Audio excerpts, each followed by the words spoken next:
వైఎస్ఆర్సీపీ కార్యాలయంలో కావలి నియోజక వైఎస్ఆర్సీపీ ఇన్ఛార్జి రామిరెడ్డి ప్రతాప్ రెడ్డి మాట్లాడుతూ రాష్ట్రంలో కక్షపూరిత రాజకీయాలు చేస్తూ వైఎస్ఆర్సీపీ నేతలపై అక్రమ కేసులు పెడుతున్నారని, రెడ్ బుక్ పేరుతో రాష్ట్రంలో శాంతి భద్రతలకు విఘాతం కలిగిస్తున్నారని, కేసులు పెట్టి భయపెట్టాలని చూస్తే సహించమని అన్నారు. వీటన్నిటిని కూడా పక్కదోవ పట్టించడానికి ఈరోజు కాకాని గోవర్ధన్ రెడ్డి గారి వారి మీద లేదా ముందు కూడా మా మీద కూడా అక్రమ కేసులు పెట్టడానికి వారు వెనకాడరు. అయినా కూడా మేము ఎక్కడ కూడా భయపడేది లేదు.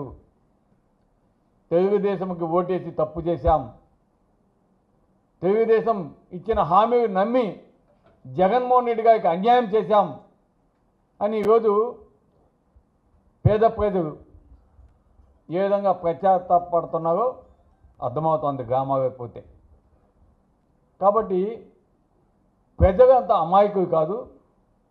తప్పకుండా రాబోయే ముందు రోజుల్లో, ఎందుకంటే ఎంతో దూరం లేదు, ఆల్రెడీ 1 year అయిపోవచ్చింది.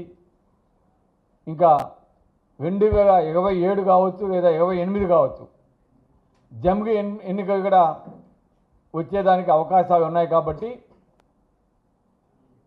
ప్రజలు తప్పకుండా ఎదురు చూస్తున్నారు. మగ ఎప్పుడు ఈ కూటమి మగి పోటీ చేస్తుందా, అప్పుడు తగిన బుద్ధి చెప్పి జగనన్నకి మగి న్యాయం మనం చేద్దాం అనే ఒక పట్టుదలతో ఈరోజు ప్రజలంతా కూడా ఉన్నారు.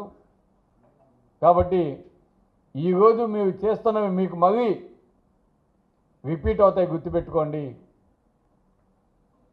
ఈరోజు మీరు ఎంత ఇబ్బంది పెడితే దానికి తగిన పరిహారంగా అధికారులకి,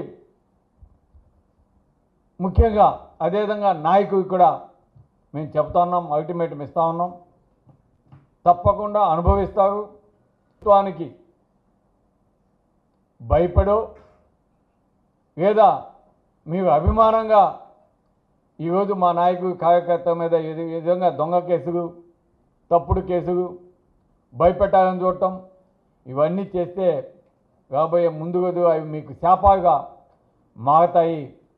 కాబట్టి ఇప్పటికన్నా అటువంటి మానుకొని 64 సీట్లతోటి మీకు అవకాశం ఇచ్చారు, దాన్ని సద్వినియోగం చేసుకోండి, మంచి పనులు చేయండి, పెద్దగా మంచి పేరు తెచ్చుకోండి. మేము ఇవ్వడం కాదనం, కానీ దాన్ని దుర్వినియోగం చేస్తూ మీరు ఈ విధంగా కక్ష సాధింపు దిగితే మాత్రం తప్పకుండా రాబోయే ముందు రోజు మీరు కూడా అనుభవించాల్సి వస్తుందని కూడా తెలియజేస్తున్నాం. ఈరోజు మేమంతా కూడా తప్పకుండా కాకాని గోవర్ధన్ అన్న మీద పెట్టిన తప్పుడు కేసులకి మేమంతా కూడా ఆక్షేపణ తెలియజేస్తున్నాం. ఇటువంటి మానుకోవాలని చెప్తున్నాం.